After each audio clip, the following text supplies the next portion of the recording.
A União das Casas Espíritas da Zona Norte apresenta O Espiritismo está no ar, um programa que anuncia, esclarece e consola.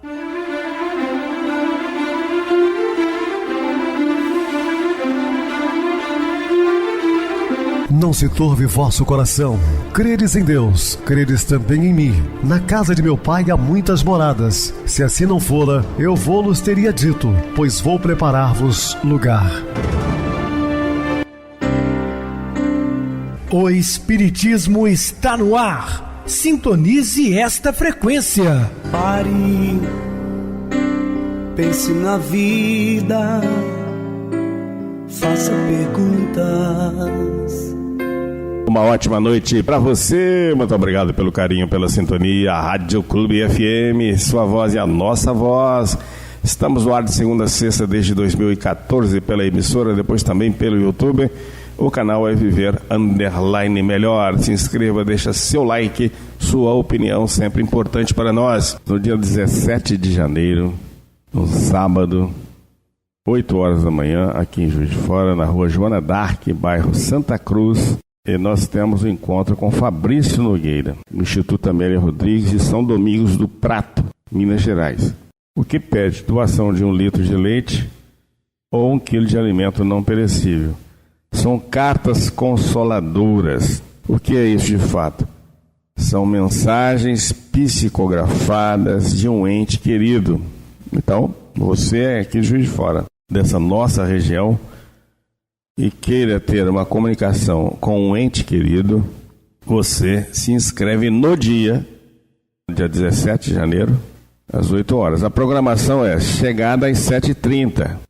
E às 8 horas nós temos abertura e apresentação do Instituto Anro. 9 horas da manhã, uma palestra, Nova Face da Medicina, na Regeneração Planetária, com o Dr. Pedro Paulo Nabuco, às 10h30. Segunda palestra. Aproveitemos com Amanda Vale do Roque, lá do Bezerra de Menezes. E às 11h30, leitura das cartas. Lembrando a todos que, digamos que tem aí 200, 300 pessoas, todas vão receber? Não. Deixo bem claro isso.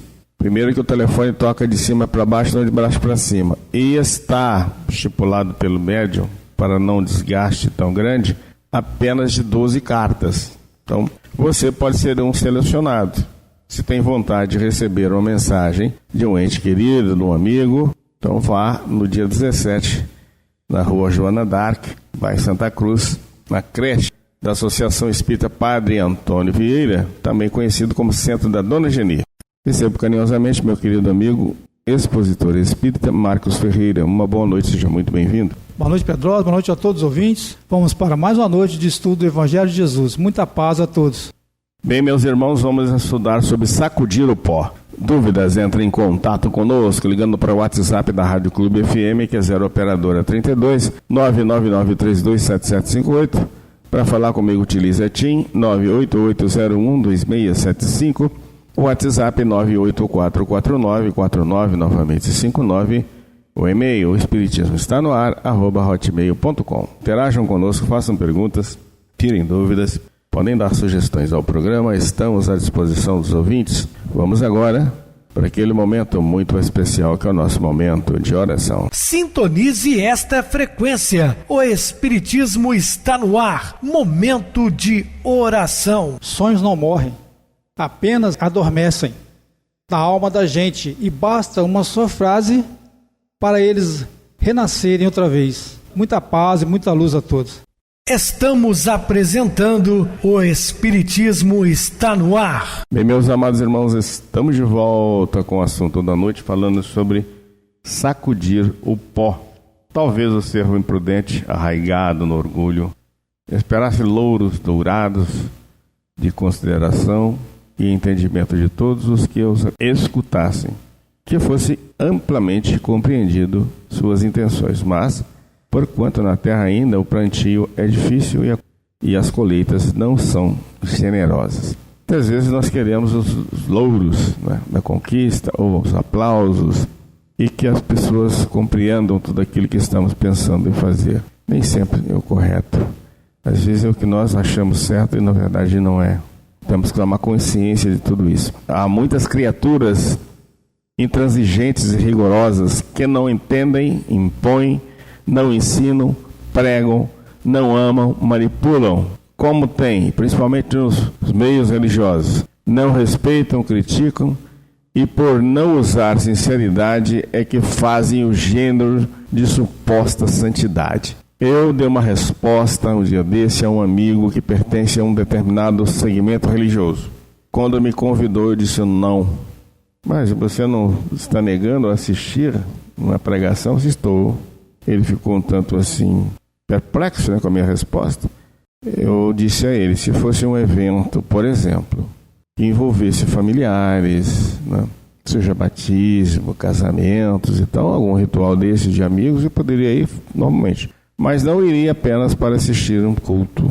E ele então me questionou por quê, senhora? Porque está escrito no Evangelho de nosso Senhor Jesus Cristo: façai o vosso próximo o que quereis que esses vos façam, porque está contido ali os profetas. Porque só eu vou e você não vem, não é? Não aceito nenhum convite de ninguém. Fato, isso não é eu que estou inventando, não vão. Então é o seguinte, eu devo fazer a minha parte? Sim, devo ceder sempre. É bom que se faça, é de bom grado isso. Só que chega um determinado ponto que chega, né? Ora, só venha a nós, o vosso reino nada. Então eu disse a ele, eu não vou, exatamente por essa razão. Aí não teve argumentação, não teve resposta, porque de fato eu estava falando a verdade. Ele nunca mais me convidou. Porque uma vez que você convida, você está dando o direito de ser convidado ao outro. Trocas que devem ser cumpridas. Óbvio, né? Portanto, se não formos bem acolhidos nos labores que desempenhamos na seara de Jesus, silenciemos sem qualquer reação aos contratempos e aguardemos as providências das mãos de Deus. Então, tudo acontece dentro das medidas corretas anunciadas por Jesus, sob inspiração de Deus. Portanto, também não devemos sair jogando pedras, criticando, falando mal. Não, nada disso. Eu dei essa resposta a um amigo porque eu considero. Obviamente, uma pessoa não tão conhecida não falaria dessa maneira. Eu falei com ele porque tenho liberdade. Ele entendeu, sentiu que eu não estava mentindo e nunca mais me convidou. Nesse afã, prossigamos convictos que nosso ideal de amor, palmilhando entre as realizações por vindoura, rumo ao final feliz, nosso próprio caminho, cujo mapa o temos impresso em nosso coração. Então está tudo registrado em nós, das nossas experiências passadas, e que muitas vezes elas se despertam, né, para as boas coisas, como também para as ruins. Tal é aquele que, tendo feito mal sua tarefa, pede para recomeçá-la, a fim de não perder o benefício do seu trabalho. Rendamos graças a Deus, que na sua bondade concede ao homem a faculdade de reparar e não condena irrevogavelmente pela primeira falta. Não. Erramos, vamos continuar errando, somos espíritos aflitos a erros, mas Deus vai nos conceder oportunidade de reparação. Culpa quer dizer paralisação das nossas oportunidades de crescimento no presente, em consequência da nossa fixação doentia em comportamentos do passado. Quem se sente culpado se julga em peccato, palavra latina que quer dizer pecado ou culpa. Logo todos nós vestimos a densa capa da culpa desde a mais tenra infância. Certas religiões usam frequentemente a culpa como meio de explorar a submissão de seus fiéis, usando Deus e suas leis como provedores do mecanismo de punição e repressão, afirmando que garantem a salvação para todos aqueles que forem tementes a Deus. Outro absurdo, né? Esse negócio de ser temente a Deus, fuja disso. Porque Deus não quer nenhum homem que tenha medo dele. Temente é temer. Devemos amar. É completamente diferente. Deus apresentado por Jesus é um Deus que ama, infinitamente bom, justo e misericordioso, né? Tem mais alegria no céu por um pecador que se arrepende que por 99 justos. Então nós devemos amar a Deus e não temer. O filho que teme um pai, ele não ama, ele tem medo. É um pai severo, grosso, ordinário muitas vezes, como existia muito no passado, né? Hoje tem diminuído, né? Mas o pai que ama e o filho que ama o pai, existe um amor recíproco recíproco de respeito é completamente diferente.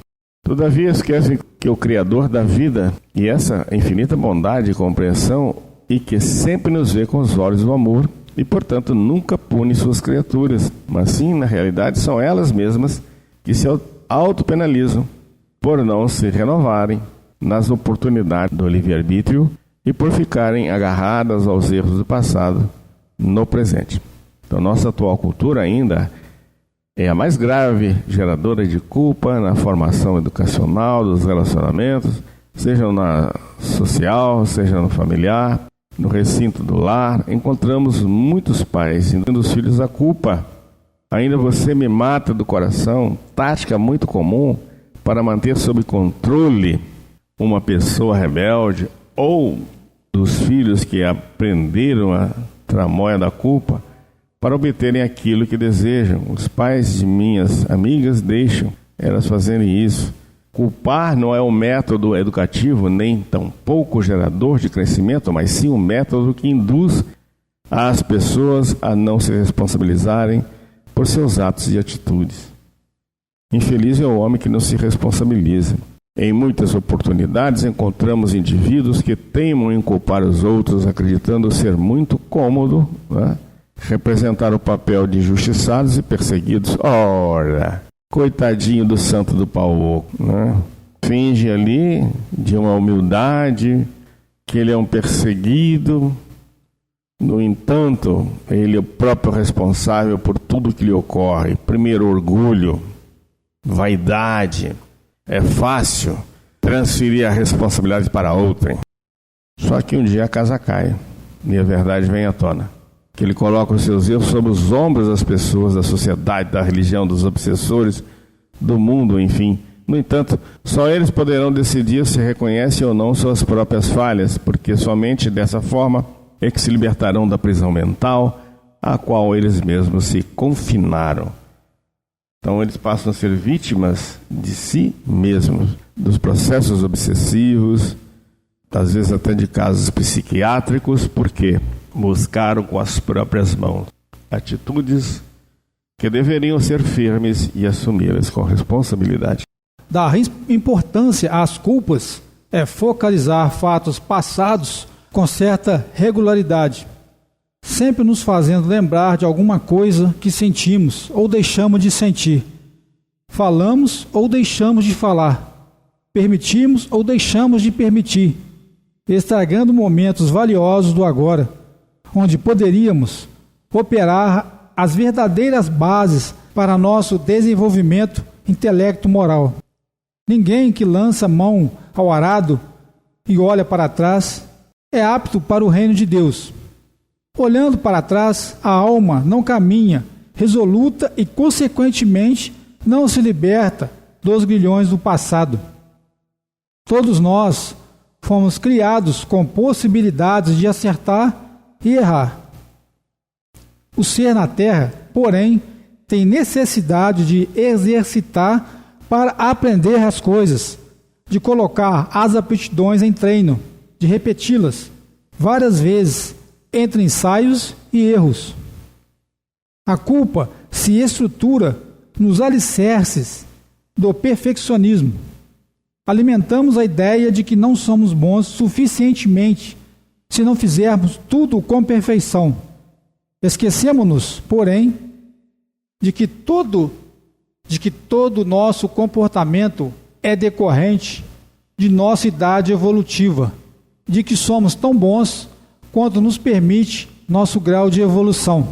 Sempre fazemos o melhor que podemos fazer por estarmos agindo e reagindo de acordo com o nosso senso de realidade.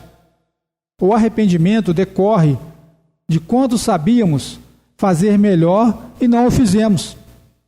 Enquanto que a culpa é sempre a exigência que deveríamos ter feito algo, porém, sem saber ou poder. A divina providência sempre nos concede a faculdade da reparação e não condena irrevogavelmente as criaturas. Não há, porém, por que culpar-se sistematicamente, pois seremos cobrados pelo muito ou pelo pouco que nos foi dado, ou mesmo muito se pedirá àquele que muito recebeu. Assevera Paulo de Tarso: a mim, que fui antes blasfemo, perseguidor e injuriador, mas alcancei misericórdia de Deus, porque o fiz por ignorância ou por ser incrédulo. Tem-se dessa forma o ensinamento claro. A culpa é sempre proporcional ao grau de lucidez que se possui, isto é, nossa ignorância sempre nos protege. Não guardemos culpa, optemos sempre pelo melhor, modificando nossa conduta. Reconheçamos o erro e não olhemos para trás, mas sim para frente, dando continuidade à nossa tarefa na terra. Então Jesus disse essas palavras: eu vos rendo glória, meu Pai, Senhor do céu e da terra, por haverdes ocultado essas coisas aos sábios e aos prudentes, e por haver revelados aos simples e aos pequenos. Vale considerar que, quando Jesus afirmou que Deus havia ocultado os mistérios aos sábios e aos prudentes, e os tinha revelados aos simples e pequenos, em verdade, observava que certos homens de cultura e intelectualidade achavam-se perfeitos e eruditos, não precisando de mais nada além do seu cabedal de instrução acadêmica. Por sua vez, orgulhosos porque retinham vários diplomas, acreditavam-se superiores e melhores que os outros, fechando assim as comportas da alma às fontes inspirativas e intuitivas no plano espiritual. Porém, os pequenos e simples, aos quais se reportava o mestre, são aqueles outros que, devido à posição flexível frente à vida, descortinam novas ideias e conceitos, absorvendo descobertas e pesquisas de todo o teor, selecionando as produtivas para o seu próprio mundo mental. Estes, por não serem ortodoxos, ou seja, conservadores intransigentes, mas sim afeiçoados à reflexão constante das leis eternas e ao exercício da fé raciocinada, reúnem melhores condições de observar a vida com os olhos de ver. São conhecidos pela maturidade evolutiva, que é avaliada levando-se em conta seus comportamentos nos mais variados níveis de realização entre diversos setores da existência humana, tais como o físico, mental, emocional, social e espiritual. Pelo modo como agem e como se comportam frente a problemas e dificuldades, os pequenos e os simples têm uma noção exata de sua própria maturidade espiritual. Além disso, sentem uma sensação enorme de serenidade e paz, pela capacidade, pela eficiência e pelos atributos pessoais, por se comportarem dentro do que esperam de si mesmos. Simples são os descomplicados, os que não se deixam envolver por métodos científicos extravagantes e critérios de análise rígida, sempre usando a lógica e o bom senso, que nascem da voz do coração. São aqueles que não entronizam sua personalidade megalomaníaca atrás de mesas douradas, nem penduram pergaminhos para a demonstração pública na exaltação do próprio ego. Os sábios, a quem o Senhor se referia, eram os dominadores e controladores da mente humana, que desempenhavam papéis sociais, usando máscaras diversas, segundo as situações convenientes. Estão à nossa volta.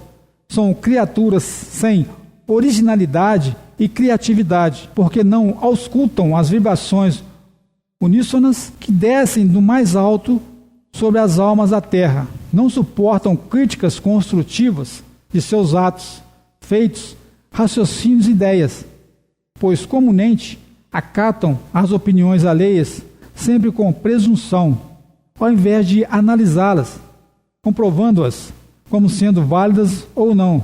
Reagem e se irritam por se considerarem donos da verdade, mesmo porque eles se esquecem de que a aceitação das críticas e opiniões alheias poderiam, em algumas situações, contribuir e proporcionar-lhes melhores assimilações junto às suas reflexões, fazendo-lhes ampliar a consciência.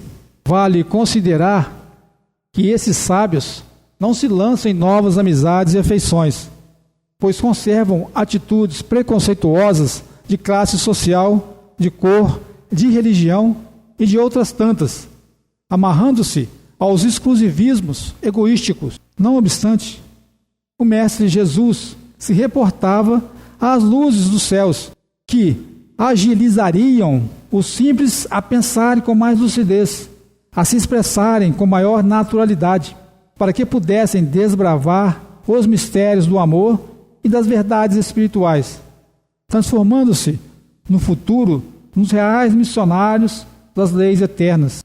Simples são os espontâneos, porque abandonaram a hipocrisia e aprenderam a se desligar, quando preciso, do mundo externo, a fim de deixarem fluir amplamente no seu mundo interior as correntezas da luz. São todos aqueles que prestam atenção em Deus, em si, e entram em contato com Ele e consigo mesmo. São aqueles que já se permitem escutar sua fonte interior de inspiração e, ao mesmo tempo, confiar nela plenamente. Aquele que semeia saiu a semear. Enquanto semeava, uma parte da semente caiu ao longo do caminho. Mas aquele que recebe a semente numa boa terra é aquele que escuta a palavra, que lhe presta atenção e que dá fruto, e rende 100, ou 60, ou 30 por 1. Na vida não existe antecipação nem adiamento, somente o tempo propício de cada um. A humanidade em geral recebe as sementes do crescimento espiritual a todos os instantes. Constantemente, a organização divina emite ideias de progresso e desenvolvimento, devendo cada indivíduo absorver a sementeira de conformidade com suas possibilidades e habilidades existenciais. A natureza nos presenteia com uma diversidade incontável de flores que nos encantam e nos fascinam. Não as depreciaríamos por acharmos que elas já deveriam ter desabrochado vários botões dentro de um prazo determinado por nós, ou as repreenderíamos por suas tonalidades não serem todas iguais conforme nossa maneira de ver. Nem poderíamos sequer compará-las com outras flores de diferentes jardins, por estarem ou não mais viçosas. Deixemos que elas possam germinar, crescer e florir, conforme a sua natureza, com seu próprio ritmo espontâneo. Isso será sempre mais óbvio. Parece racional que ofereçamos a quem amamos o mesmo consentimento, porque cada ser tem seu próprio marco individual nas estradas da vida e não nos é permitido violentar sua maneira de entender, comparando-o com os outros ou forçando-o com nossa impaciência para que cresçam e evoluam como nós acharíamos que deveria ser. Cada um de nós possui diferenças exteriores, tanto no aspecto físico, como na forma de vestir, de sorrir, de falar, de olhar ou de se expressar. Por que então haveríamos de florescer a toque de caixa? Nossa ansiedade não faz com que as árvores deem frutos instantâneos, nem faz com que as roseiras floresçam mais céleres. Respeitemos, pois, as possibilidades e as limitações de cada indivíduo. Jesus, por compreender a imensa multiformidade evolucional dos homens, exemplificou nessa parábola a dissemelhança das criaturas, comparando-as aos diversos terrenos pelos quais as sementes da vida foram semeadas.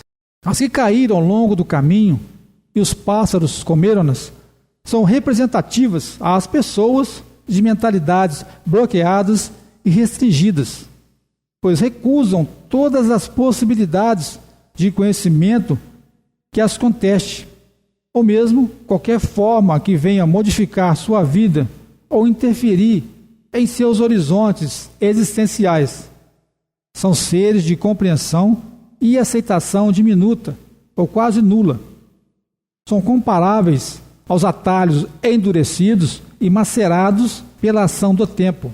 Essa parte das sementes caíram em lugares pedregosos, onde não havia muita terra, mas logo brotaram. Ao surgir o sol, queimaram-se porque a terra era escassa e suas raízes não eram suficientemente profundas. Foram logo ressecadas, porque não suportaram o calor da prova. e por serem qualificadas como pessoas de convicção flutuante, torraram rapidamente seus projetos e intenções. Nossas bases psicológicas foram recolhidas nas experiências do ontem. São raízes do passado que nos dão manutenção no presente para irmos adiante nos processos de iluminação interior. Quando os caules não são suficientemente profundos e vetustos, há bloqueios tanto em nossa consciência intelectual como na emocional. Um mecanismo opera de forma a assimilar somente o que se pode digerir daquela informação ou ensinamento recebido. Assim, a disponibilidade de perceber a realidade das coisas funciona nas bases do potencial e da viabilidade evolutiva. E, portanto, impor às pessoas serem sensíveis ou que progridam além de desrespeito à individualidade é fator perigoso e destrutivo para exterminar qualquer que seja o relacionamento. Muito bem, Marcos, bem explicado. Vamos agora para o intervalo musical, a seguir a nossa oração final. Vocês não terão o meu ódio.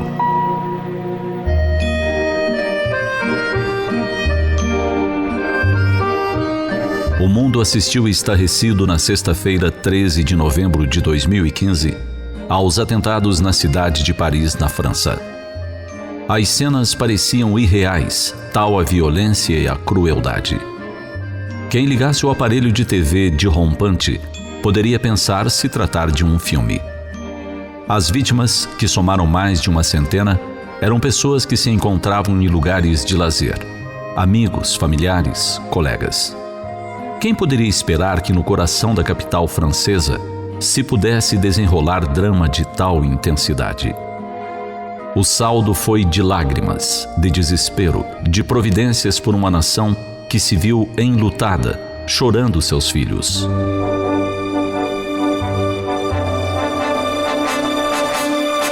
Antoine Leiry, um jornalista do France Bleu, cuja esposa foi uma das vítimas, redigiu emocionante homenagem à esposa, morta no atentado a uma casa de espetáculos. Dirigindo-se aos terroristas, escreveu: "Na noite de sexta-feira, vocês roubaram a vida de uma pessoa excepcional, o amor da minha vida, a mãe do meu filho. Mas vocês não terão meu ódio. Não sei quem vocês são e não desejo saber. São almas mortas. Se esse Deus pelo qual vocês matam cegamente nos fez a sua imagem, cada bala no corpo da minha mulher foi uma ferida no seu coração. Por isso, eu não odiarei vocês, porque responder ao ódio com raiva seria ceder à mesma ignorância dos agressores. Vocês pretendem que eu tenha medo, que olhe para os meus concidadãos com olhar desconfiado, que sacrifique a minha liberdade pela segurança. Perderam. O mesmo jogador continua a jogar. Eu vi minha esposa somente nesta manhã. Finalmente, depois de noites e dias de espera. Ela ainda estava tão bela como quando partiu na noite de sexta-feira. Tão bela como quando me apaixonei perdidamente por ela há mais de 12 anos. Claro que estou devastado pela dor.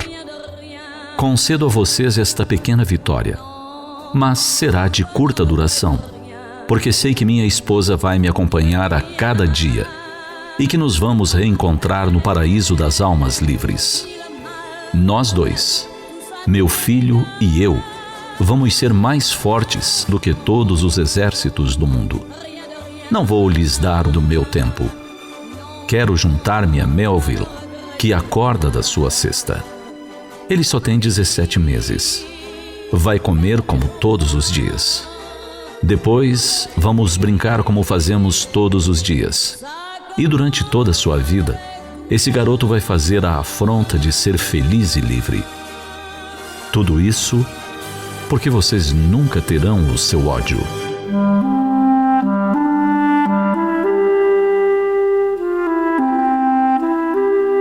A carta com certeza nos emociona, toca-nos o coração e nos remete a reflexões. Como agiríamos ou reagiríamos nós? Teríamos a mesma capacidade de retomar a vida e, sobretudo, ensinar o filho a amar? É preciso ser grande para não se permitir envolver pela indignação ante a onda de violência. Porque da indignação ao ódio, a linha é muito tênue. É preciso ter nobreza na alma para não se deixar contaminar pelo desejo de vingança. É preciso ter a certeza de que ninguém morre, de que a vida pode ser interrompida, mas os laços do amor não são destruídos pela ausência física, para se erguer e prosseguir a jornada. É preciso ser paciente para aguardar o reencontro, que pode ser logo mais, ou depois de dezenas de anos. Quem sabe? Somente a divindade. Sintonize esta frequência. O Espiritismo está no ar. Momento de oração. Senhor Jesus, Mestre Divino, agradecidos estamos pela oportunidade sublime de trabalharmos em sua seara, trabalhando bem, falando do seu amor por todas as criaturas, que possamos entesourar esses conhecimentos, colocando-os em prática a serviço do bem comum, auxiliando a todos, porque à medida que auxiliamos, também somos auxiliados. Rogamos-te graças pela oportunidade que sempre nos dá de trabalharmos em seu nome. Muita paz. Meu querido irmão Marcos, suas despedidas. Boa noite, Pedrosa. Boa noite a todos os ouvintes.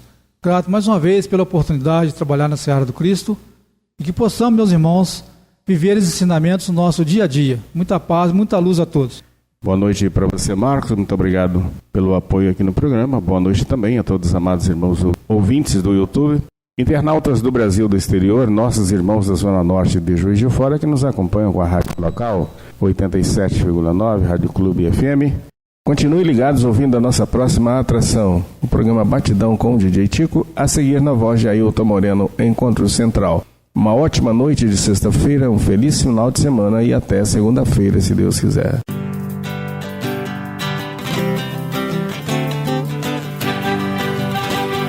A União das Casas Espíritas da Zona Norte apresentou O Espiritismo está no ar, anunciando o Evangelho de Jesus, esclarecendo sua mensagem, consolando corações.